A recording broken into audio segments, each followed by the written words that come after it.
Welcome back to Sick Conversations, Season 2, Episode 7. Today we're dealing with a very deep topic, the dark world of self-medication and the implicit biases.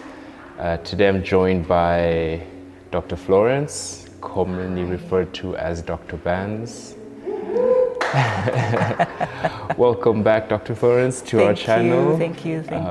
I guess this is part 2 of an ongoing conversation, I guess. Yeah. So let's just get right into it.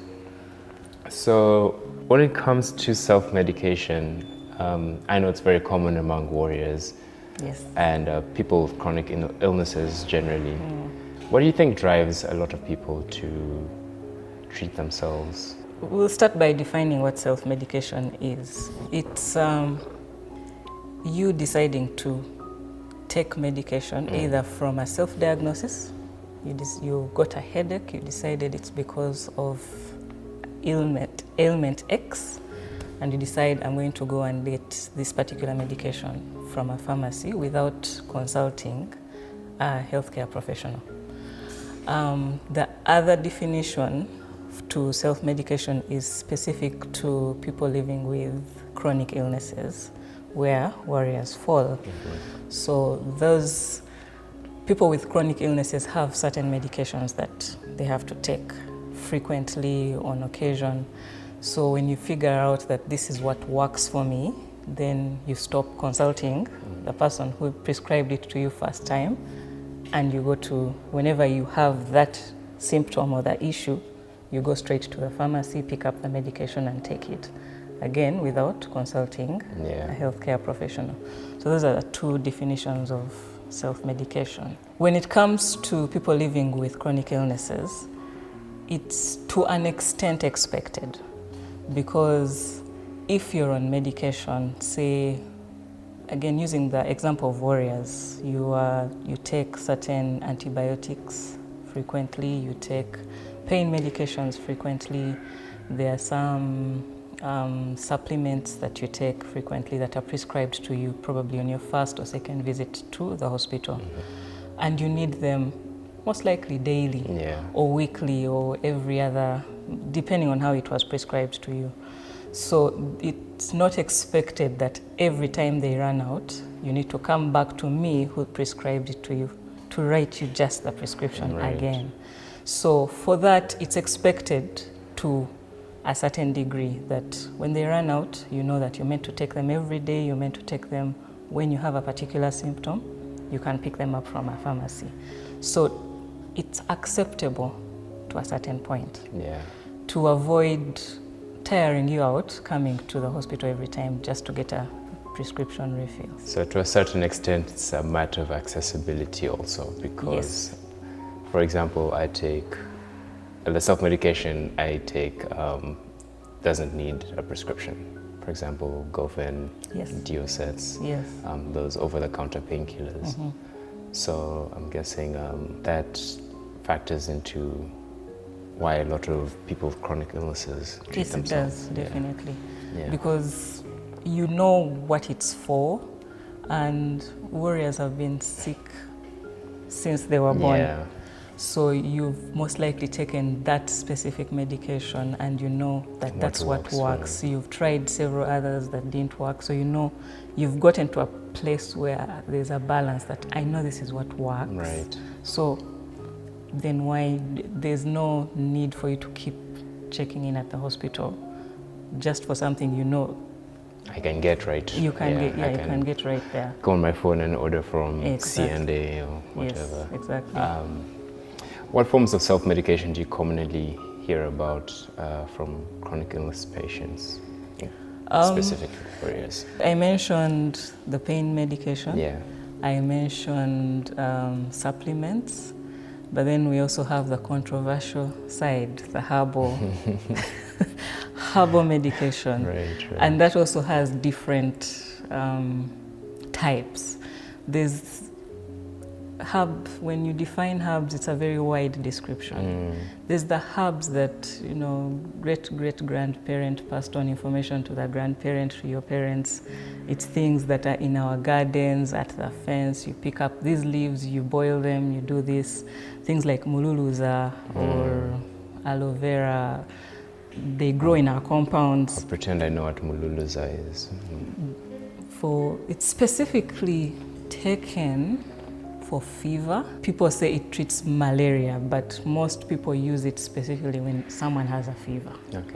And it's in English it's bitter leaf. It has a scientific name, but in English it's actually called bitter leaf, and it's as bitter as the Luganda word sounds. So any Ugandan knows, who's grown up maybe in millennial age, knows and above knows what mululuza is. But it has no dosage, and most of those herbs don't have a dosage. So you have a fever in the house, your parents are like, okay, it's 7 p.m., we're not going anywhere. So let's go pick up these leaves. How many leaves? We don't know, just pick up a bunch, put them in water and squeeze the green out of it and drink. How much water? We don't know. How, you know, everybody has their own dosage. And so that's one category where it's dependent on whoever is giving it to you to figure out the dose and what they are treating, what they think they are treating. Then there's the others, which they're still herbs, but they are not, we have them in our kitchens. Garlic, turmeric, cinnamon, black pepper, white pepper. So those are things we use mostly to cook, but they also have been said to have some positive health benefits. Even lemon would fall in that category, because when you have a cold, there's the famous concoction that everybody has: honey, lemon, ginger, pepper. Some people added other things during COVID, but we know the basic ingredients. So that's also a herbal concoction. Now, the issue that we in the medical field have with that, because it's also self-medication, you haven't consulted anybody except, that's true. You know. The issue we have with the herbs is we don't know the dose. Some might work, some people swear by them, but we don't know what the dosage is. What we know the dose for is the conventional medicine, the tablet, the capsule, and by the time you get that capsule, a lot of research has been done to make sure it is safe. What is the safe dose, what is underdose, what is overdose, how frequently you should take it, and what specific thing it's going to treat. For that's a lot of research has to go into it. For the herbs, not a lot of research is being done, or not a lot of money is being invested into researching what exactly it's treating. Like I said, mululuza, I don't know if it treats malaria or fever, or pain, I don't know, but whatever, either of those symptoms, if either of those symptoms came up in the household, you're given that. You are given that. So because of that, we don't know how much or how little it takes for it to have adverse effects on your body. Warriors are on a cocktail of medication at any given time. All medication interacts with each other. One drug might reduce the effect of another drug, or it might increase the potential for side effects of another drug, or they might reduce each other's effect. And for the conventional medicines, we also know that when you're taking maybe diclofenac, this is how much Panadol you can take, because we know how they interact with each other. When you add herbs to that cocktail, you don't know what's going to happen. We don't know what's going to happen. We can't be sure what's going to happen. And yet, everything you take in, we have the organs that deal with those medicines. Whatever you take, food, drugs, herbs, conventional medication, the liver, the kidneys, and several other organs have to deal with them. In the process of dealing with them, you might be overwhelming some of those organs, like your kidneys, your liver, and all your organs as a warrior are very delicate. Very delicate. Very delicate. So we don't want you to have a problem where you're mixing, you're already on this cocktail of conventional medication, then you add herbal medication that we don't know how much you're taking, what dosage, and then you add another organ failure to an already, critical situation. Yeah. So it's not encouraged. And if you have to, because someone probably swore by it, it works for you, you need to let your health service provider know. Yeah. So that we know what adjustments to make on the side of the other medication you're taking. Yeah. Yeah. From the patient side, I can say what we usually take, like I mentioned, over the counter. Yes. Painkillers, very common obviously, and vitamins. But from the doctor's perspective, did you guys ever hear about what is commonly abused? Of course, the painkillers, it's the line between abuse and proper use can get very thin. Yeah. But let me first skip to the one where it's abuse if you go and self-medicate. It's antibiotics. Oh, okay. Yeah. So any medication that's for bacterial infections, viral infections, fungal infections, that's that whole package of medication. If you just go to the counter and buy it without having a diagnosis, you are creating problems for yourselves right in that moment or in the future. Yeah. Because just because you've seen a skin rash doesn't mean it's a fungal infection. Yeah. Just because a tummy ache that is similar to your sister's tummy ache last week doesn't mean you should take the same medication she took. It could be a different problem. Yeah. And the problem with antibiotics, and right now it's becoming an even bigger problem that WHO is talking about it, is resistance. For warriors, it's even a bigger problem because one of the complications that warriors have to tackle is frequent infections. Yeah. Because of reduced immunity, again because of the illness. So if already you have frequent infections because of your reduced immunity, and then you abuse antibiotics, you take them when you don't need to, you take them when you don't have a diagnosis, you're reducing how many antibiotics we can use for when you actually have an infection. Right. So that's the biggest concern about over-the-counter medication regarding antibiotics. Yeah. So anytime you feel like this might be an infection, it's not a pain crisis, it's not anemia, it might be an infection, it's best you get it checked first, get that confirmation, because sometimes you've gotten a fever and you went to the hospital, you got checked and you're told it's not an infection. Yeah. So it's a viral infection, it will go away, and you're not given any antibiotics. So first confirm, is it an infection? And if it is, you're given the right antibiotics for it. I want to shout out someone in my family who's always quick to just give us antibiotics, but I'm going to hold back on that. You'll have a conversation separately. Yeah, Okay. and when she watches this video, she'll know who she is. So are we seeing more people leaning towards counter meds or more traditional herbal meds? Are you seeing it more in your field, should I say? Do people Yes. ever come to you and be like, I've tried this herbal medication and it really worked, and what is your opinion on it? Well, people are more open now to talk about the fact that they are taking some extra medication outside of the convention, which is a good thing, because a number of people might be scared to say that, oh yeah, I'm here and I'm feeling really, really bad, but in the last 1 month, this is what I've been taking. They fear that they might be treated like that in the principal's office, like why, but it's best you say. So a lot more people are speaking up about it, which is a good thing, because it gives us somewhere to start as the healthcare provider. Because if you've taken something which we know, we've seen in other patients that maybe affects, for example, the liver, then I will know to check that, okay, is your liver still okay? Yeah. First of all.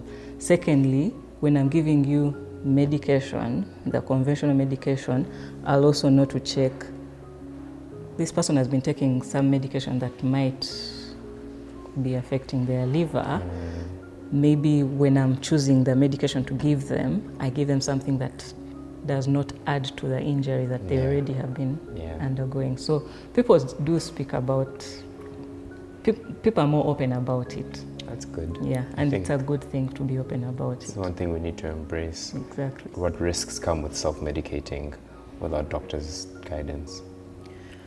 I've spoken about the antibiotics. Yeah. Very, very big deal. Very ill-advised to take antibiotics without a prescription. Then we can speak about the painkillers. All of them have side effects. All of them, all medication has side effects. Some are mild, some are not, but all medication has side effects. So sometimes some of those side effects can be caught early. So if you're just skipping the doctor's end and going to the pharmacy, it might take us a while to figure out, oh, you're actually affecting something. So the drug might be working, it might be helping with your pain, but your kidneys are starting to suffer for it, and maybe we need to adjust the dose or change it to something else. Despite the fact that you still, you know what works for you, you have a next door pharmacy, you can get your medication off the phone, continue to visit the hospital. Don't wait until you're sick. Don't wait until there's a crisis to go to hospital. If you're meant to go every 6 months, just for a check, a general check, because warriors are people. You are looking to create a family, you like to go out and have fun, you are business people, so we encourage everybody, any grown person, to have at least one annual checkup every year. So make that part of your lifestyle. I know that in that annual checkup, by the time you go for your annual checkup, you probably had like 3 visits to the hospital already because you were sick. But I would also encourage that you go to hospital even those times when you're not sick, just to do that general check. How is everything going? And then it's easier for us to figure out how to adjust some of your medication. My go-to medication was Dinapa, and I used to take it quite frequently, diclofenac. And then I went for a checkup, and my doctor was like, this is destroying your kidneys. So exactly. I haven't touched it again since. Kidney failure happens very slowly sometimes. Liver failure also can happen very slowly. So better to get it at the point where some of those things can be reversed. I try to go 4 times a year for the 4? liver and kidney function tests.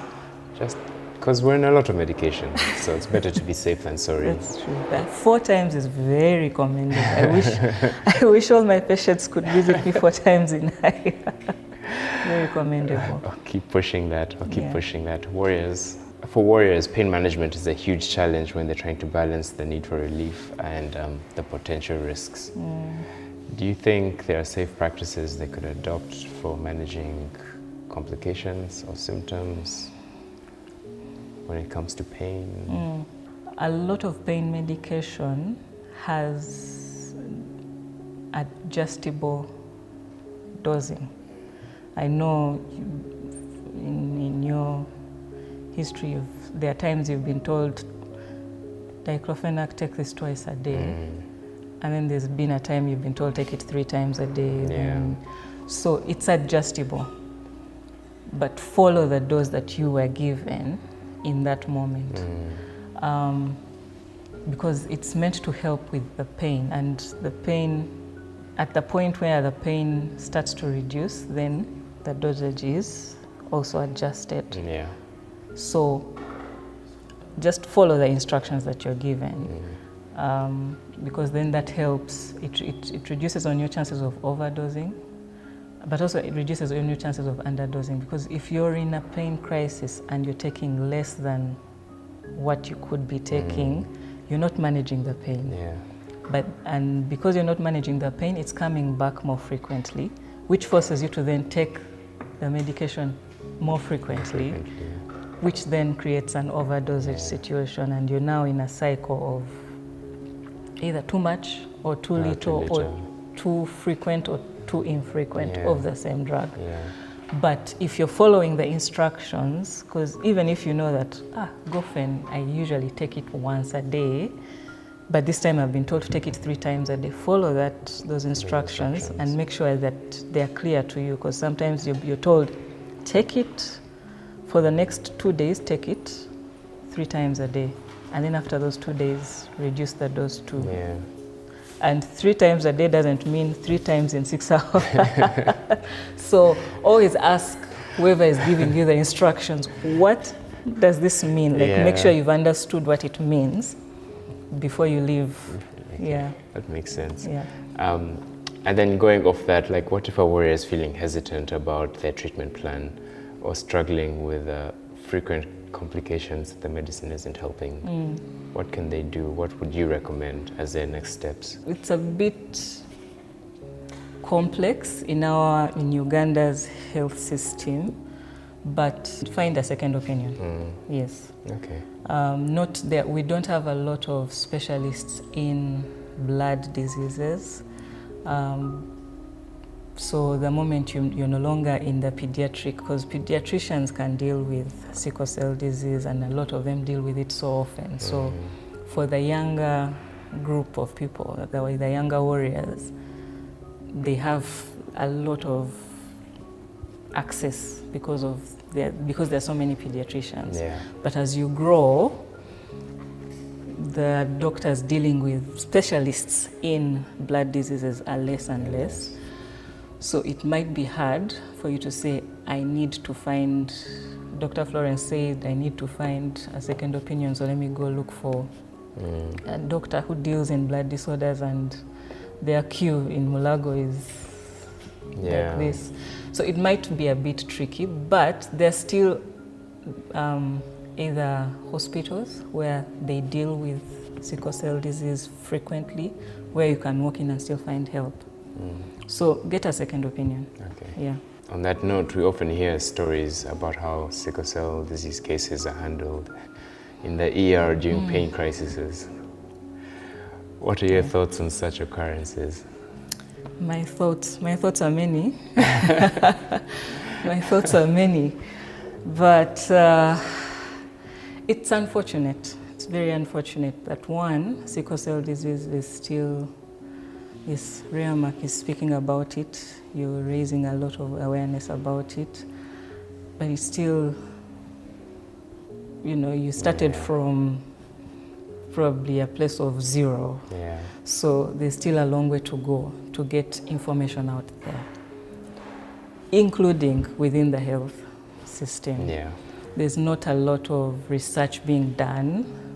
It's increasing, but still increasing less than other diseases like malaria and HIV, and there's not a lot being given to sickle cell disease in terms of information, in terms of care, in terms of emergency medicine.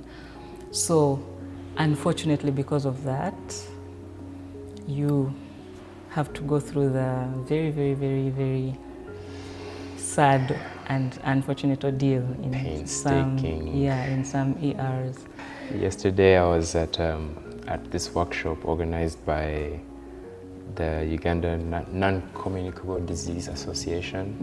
And we're lobbying to get sickle cell anemia on there, because we're not even It's not listed. There's like cancer, there's diabetes, there's hypertension, heart failure.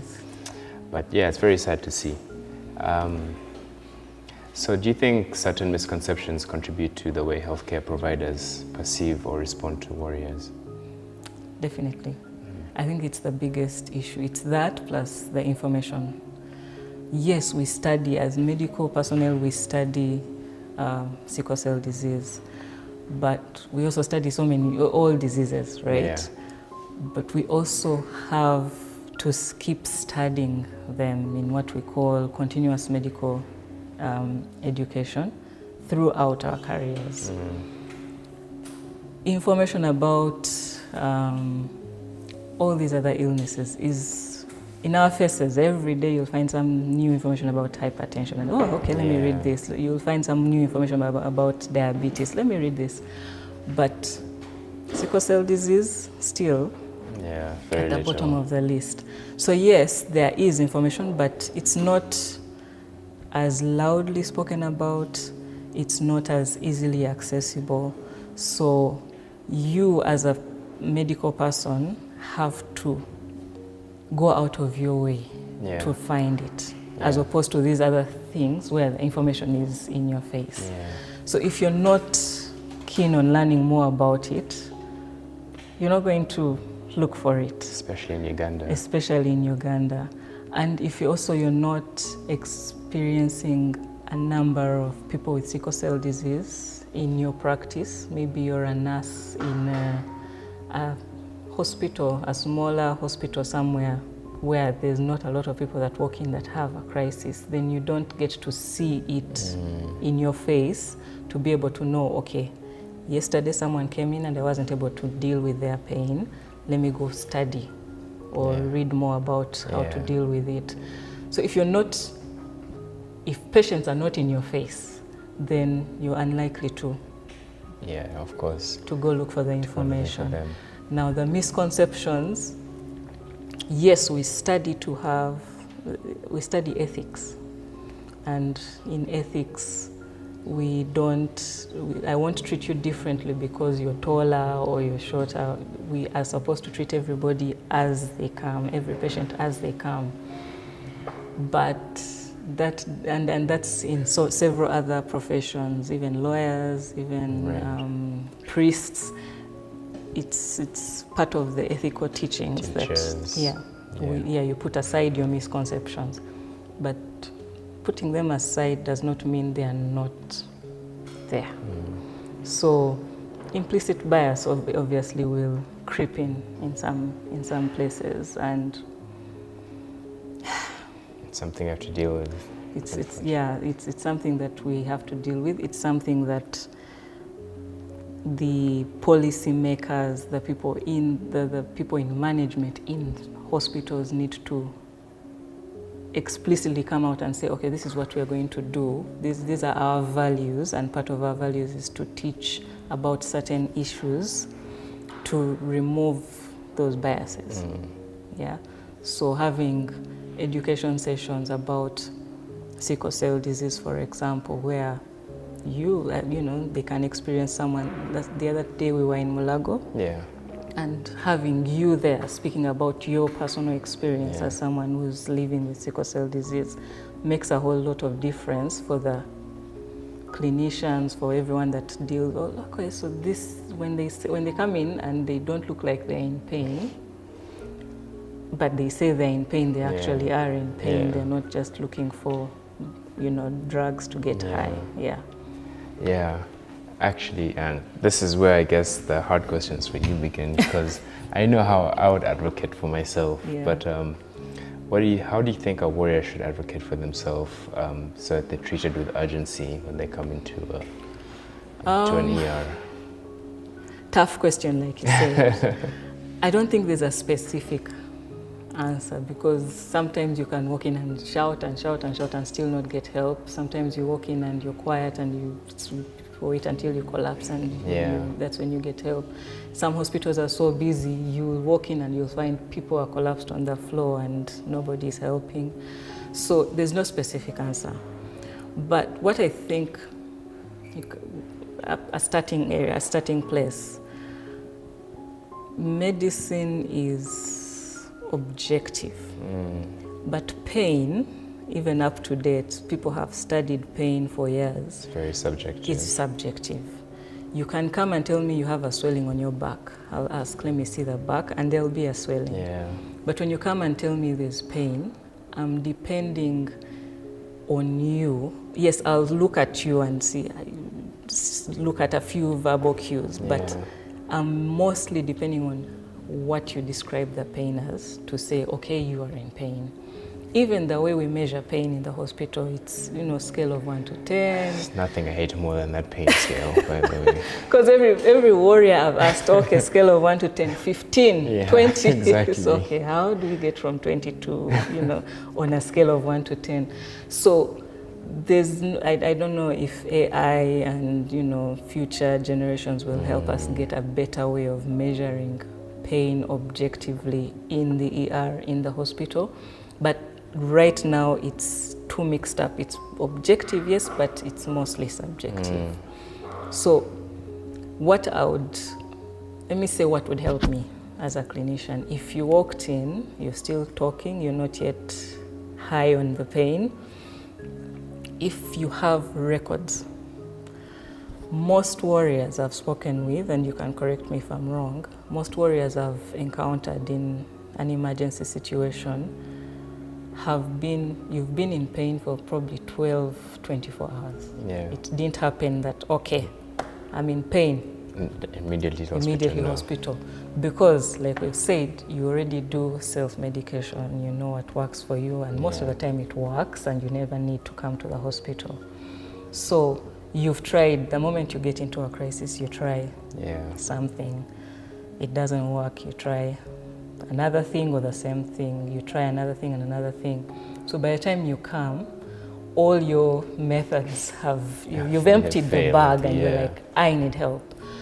And what that means to me is you've skipped the ladder, the pain medication ladder that we follow in the hospital, where we start with the weak medication, what we call the weak medication, Panadol, diclofenac, Dynap, and whatever, and before we get to the opioids and everything above that.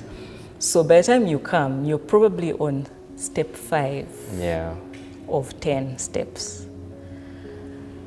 What most people mix that up with, especially those who haven't studied a bit more about pain, the social part of pain among warriors, is when you walk in and you're in pain, because those are the rules. When you walk in and you're in pain, we start you with Panadol. Yeah, we start from step 1, then go to step 2, step 3, step 4, step 5. That's what everybody has studied. And if you've not encountered enough warriors, you won't know that, okay, this is not an accident victim who broke his leg or someone who has malaria, so I can give them diclofenac for a start and it actually works, so I never need to go to an opioid. Yeah.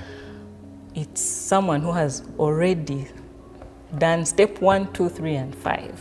Yeah. So I don't need to move them back. Yeah. Okay? Not everyone knows that. Not everyone understands that, except the people who have specialized in pain management, people who have encountered warriors, people who live with warriors. So what would help anybody is, if you walk in, you've been documenting the last 24 hours. The moment you started to feel pain, I know you hate the scale, but what level were you at? Was it at 2? What did you take? What time was it? You can record that anywhere. Yeah. Phone, notes, somewhere. Yeah. You waited how long before you started to feel? Did the pain reduce? Did it not reduce? You don't have to put all of that in. Just time, pain level. What have you taken? It's 2 p.m. You know to expect that Gofen takes me about 30 minutes to get sorted. It's been an hour, it's been 2 hours, it's been 3 hours. You're like, okay, Gofen hasn't worked, let me add one of my other drugs. What time was that? 4 p.m. Pain scale 5 didn't work, or maybe it worked. So the next time we see that you recorded is the next day at 2 that the pain has come back. Yeah. I've got better for about 6 hours, but now it's back. So if I'm looking at that, I'll quickly see that, okay, in the last 12 hours, we are now at step 5. So then I know where to start from. I know not to start from where you started from. And I also can quickly tell that you've been in pain for the last 12 Yeah. hours. There's no time to, because that's easier than me asking you, so let's do triage. Yeah. What is your name? How old are you? How long have you been sick? Yeah, it's very frustrating. Like, if you just have that, it quickly just, okay, this person is a warrior. Let's move them to this place. Let's do the triage while dealing with whatever they've been dealing with in the last 12 hours. So that's the first thing. Create a journal, a diary, Yeah. whatever, of the moment you start to feel something. Start document it. Bring it with you. Give it to me. The other thing is, and I know this because of the biases, even in the community, you don't tell everybody what's happening with you. Yeah. Not everybody knows that you're a warrior, but at least have one person who you know can advocate for you. Yeah. It might not always happen that they are there with you in the hospital, but in the event that by the time you come, you've passed out, or you're in so much pain, because pain makes people cranky. I'm here asking you at your age and how tall are you? Let's stand on the. You might.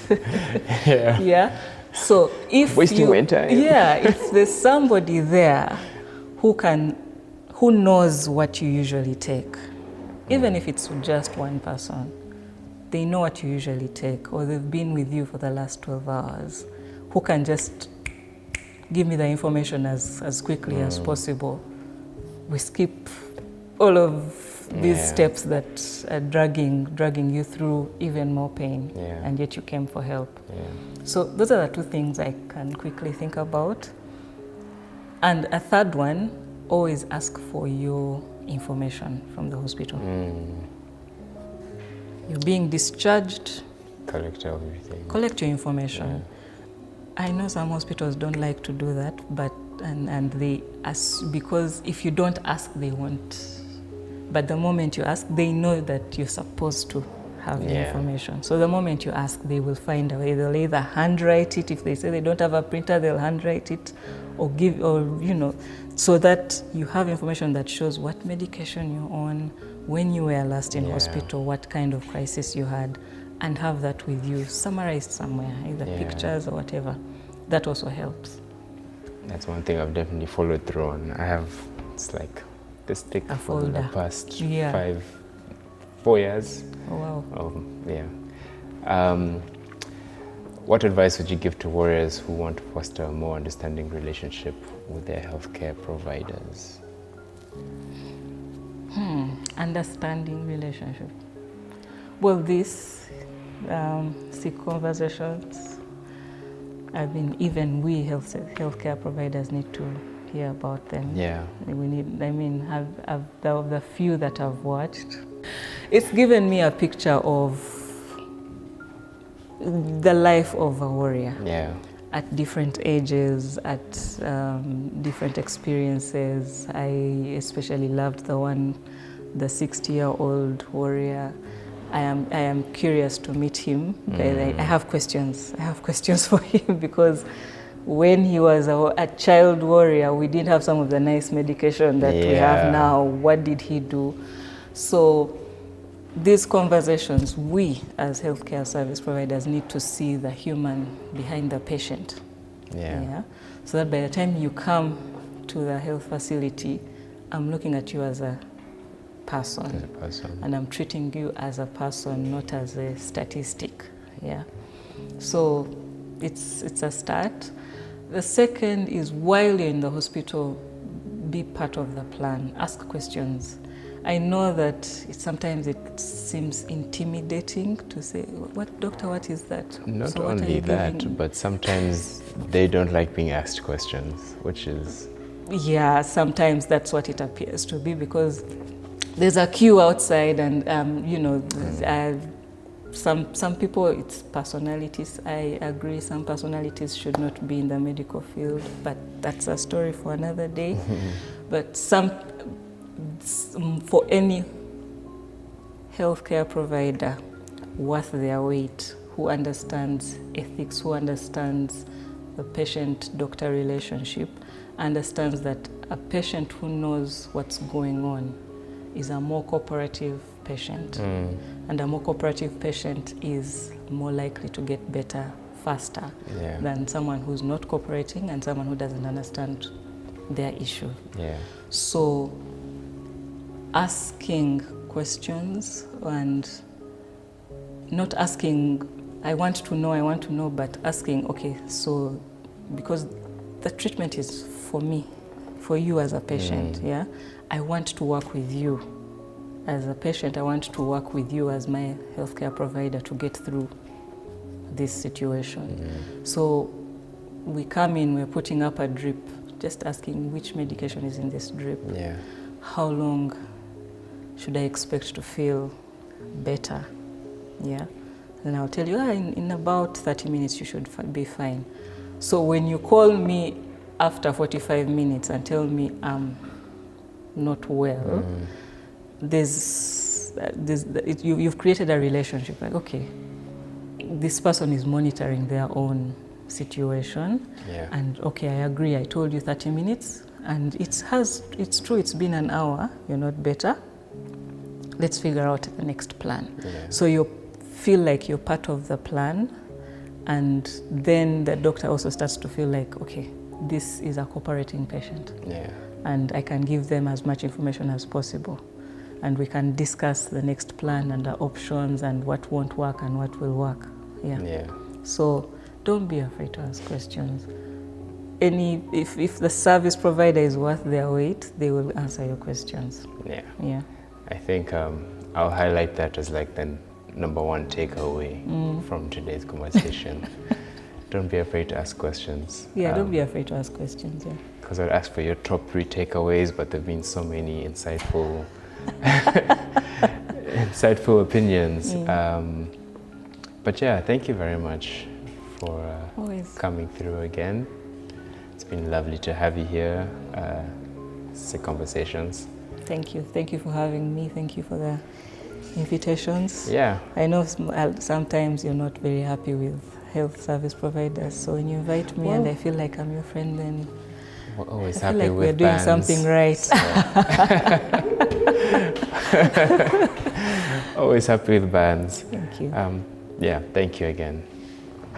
And we'll try to make Papa recruit and you connect, have a conversation. Yes, I'm curious. He probably has a secret that, we can use for the current generation. Definitely. All right. Thank you for tuning into Sick Conversations. Like, subscribe, follow below. We'll be back.